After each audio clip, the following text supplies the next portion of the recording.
नमस्कार, दिव्यांग news special channel में आप सभी का बहुत बहुत स्वागत है। आज मैं बात करूंगा उस ब्लाइंड शख्सियत की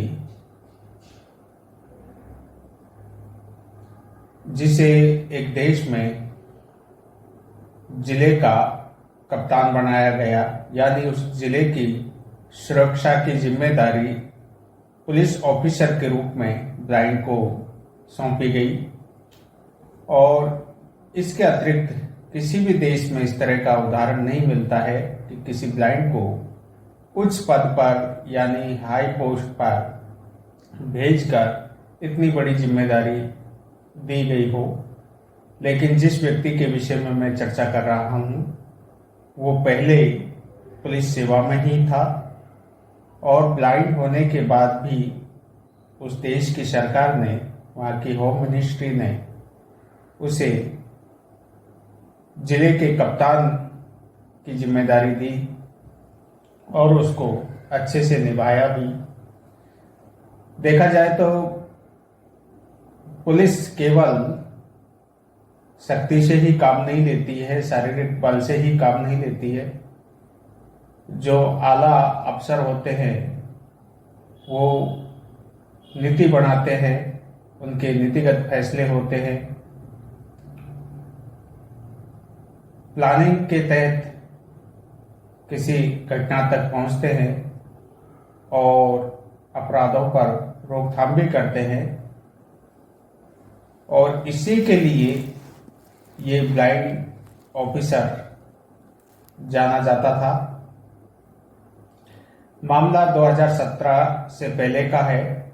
अफगानिस्तान में उस समय अशरफ गनी की सरकार थी और अमेरिका से तालिबानियों का संघर्ष उस दौर में चल रहा था। तो ऐसी स्थिति में वहाँ की जो सरकार थी वो अमेरिका के साथ थी, यानी तालिबानियों के विरुद्ध कार्रवाई कर रही थी। इसी अफगानिस्तान में एक राज्य है, प्रांत है उर्जगत, और उर्जगत में एक जिला है तरिनकोट। वहां पर शाह महमूद नाम के एक पुलिस अधिकारी कार्यरत थे 2017 से पहले, और वो लगातार आतंकवादियों के खिलाफ संघर्ष कर रहे थे और काफी नुकसान आतंकवादियों को यानी तालिबानियों को उन्होंने पहुंचाया। लेकिन इसी जिले में एक दिन एक आतंकी हमले में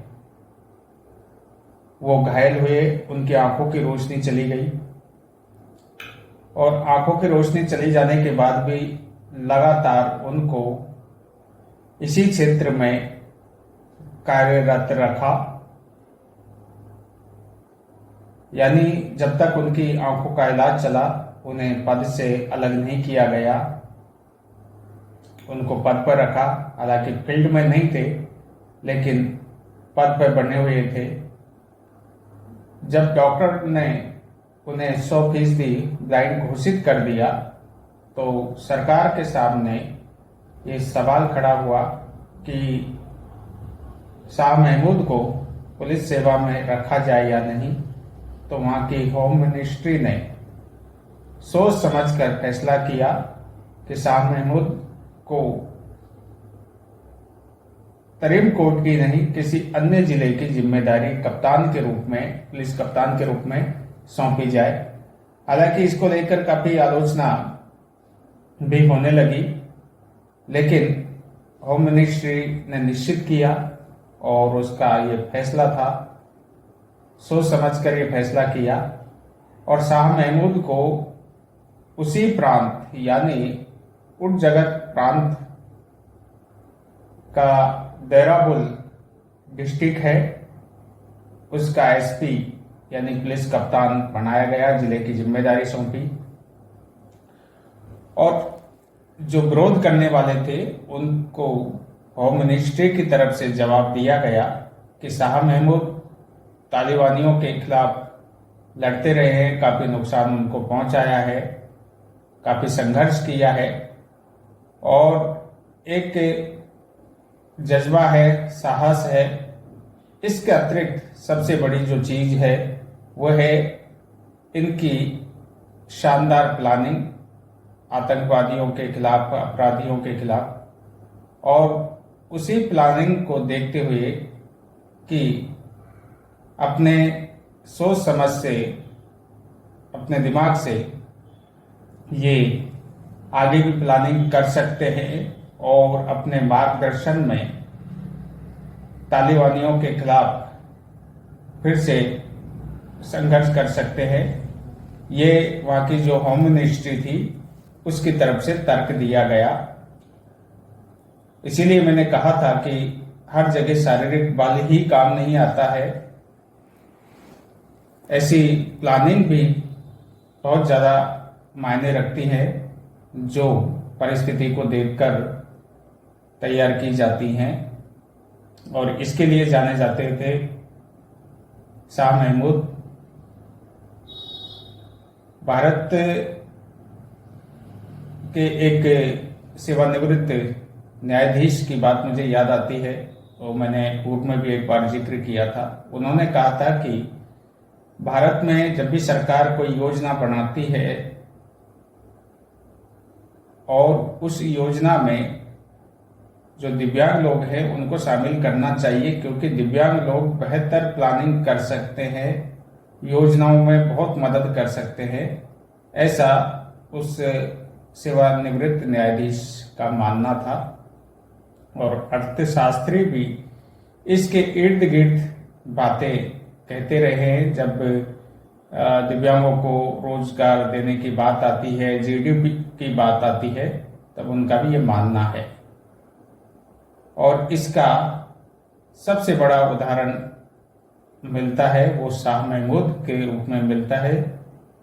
जो अशरफ गनी की सरकार थी उसने फैसला लिया।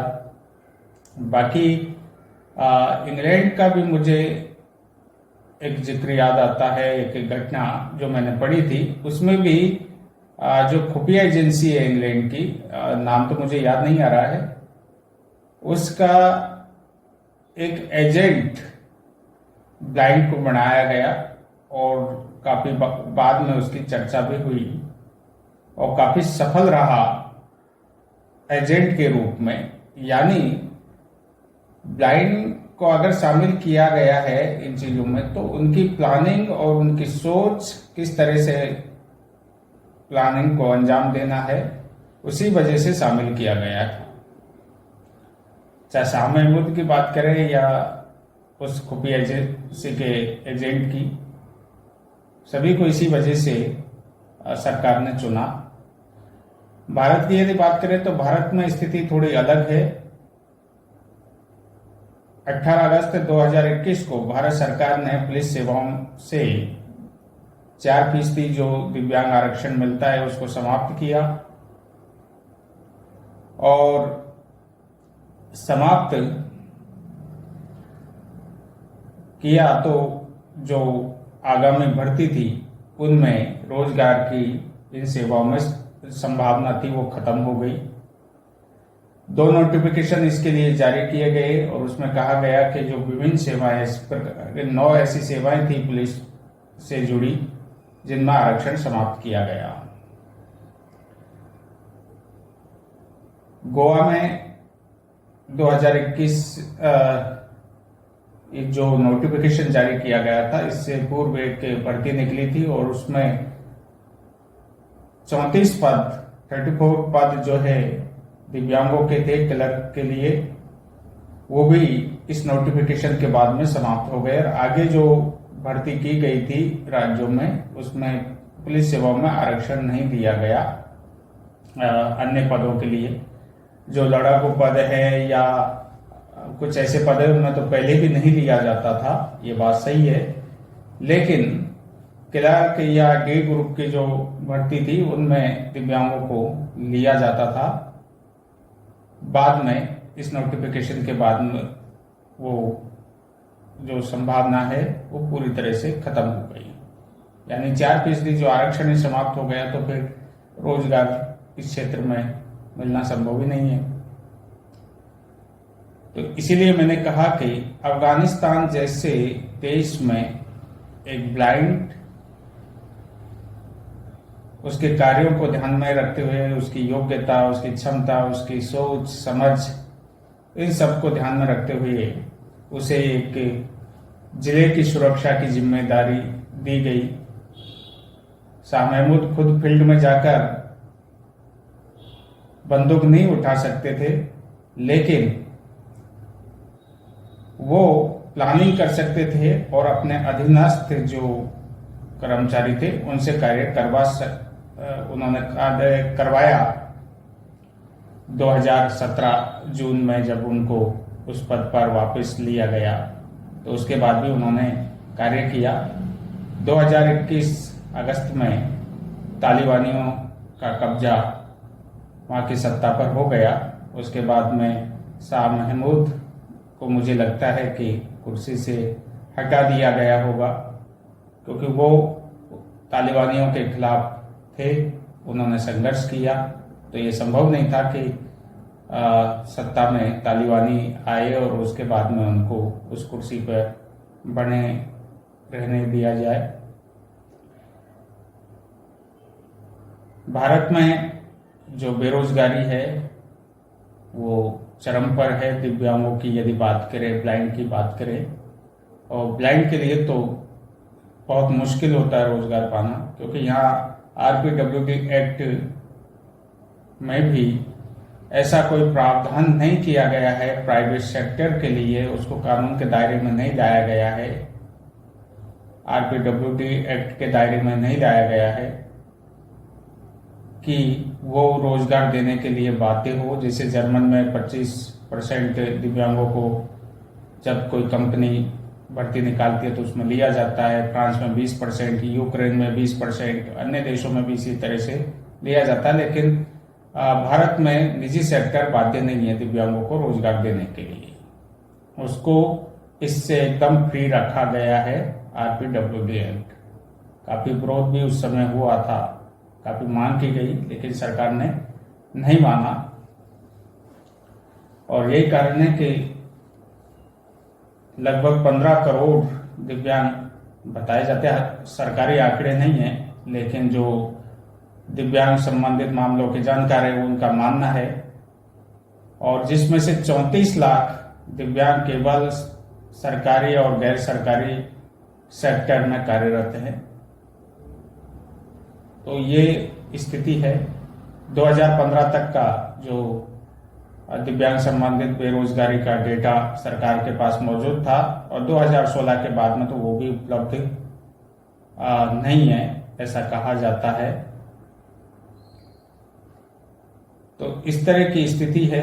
जो भी आंकड़े आते हैं दिव्यांग संबंधित, वो ज्यादातर जो संगठन होते हैं, संस्थाएं होती हैं, वो सर्वे करती है, उसके आधार पर आते हैं। सरकार की तरफ से जनसंख्या का डेटा आता है जो संतोषजनक नहीं है। हम यदि संयुक्त राष्ट्र संघ के आंकड़े की बात करें, उसको देखें, तो उसको ध्यान में रखते हुए भी लगता है कि सरकार इन आंकड़ों को छुपाती है। उसके अलग अलग कारण हो सकते हैं, और मुझे जो कारण लगता है वो ये कि अगर सरकार सही आंकड़े बता देगी तो दूसरे देश, संयुक्त राष्ट्र संघ में भी ये मुद्दा उठेगा कि भारत में दिव्यांगता पर कंट्रोल क्यों नहीं किया गया, क्योंकि कुपोषण भी है और बीमारी भी हैं, बहुत सारी समस्या है जिसके कारण डिसेबिलिटी लोगों को होती है। तो वो सब सवाल के घेरे में आ जाएंगे, और यही कारण है कि लंबे समय से, यानी जब से आज़ादी के बाद से ही जो है ये आंकड़े छुपाए गए थे, और उसके कुछ टेक्निकल कारण भी हैं। दिव्यांगता प्रमाण पत्र के आधार पर जनगणना की जाए, किस आधार पर की जाए एक उनकी डिसेबिलिटी को लेकर, अभी तक तो यही तय नहीं कर पाई है जो है सरकार, क्योंकि दिव्यांगता के प्रमाण पत्र के आधार पर उनके गणना की जाएगी, तो फिर ऐसे बहुत लोग हैं, लाखों में हैं, जिनके पास प्रमाण पत्र आज भी मौजूद नहीं है। और दूसरे तरीके से अगर उनकी गणना की जाएगी तो उसमें फिर फर्जी भी बहुत सारे आ सकते हैं। तो इस तरह के समस्याएं सरकार के सामने भी हैं और उसका कोई समाधान अभी तक तो नहीं निकला है। यानी लास्ट में अक्टूबर की बात करूं, अक्टूबर दिसंबर तक की, तब तक कोई समाधान नहीं निकला और उसके बाद में इस पर कोई चर्चा हुई भी नहीं है। खैर, आज के लिए इतना ही, फिर मिलते हैं किसी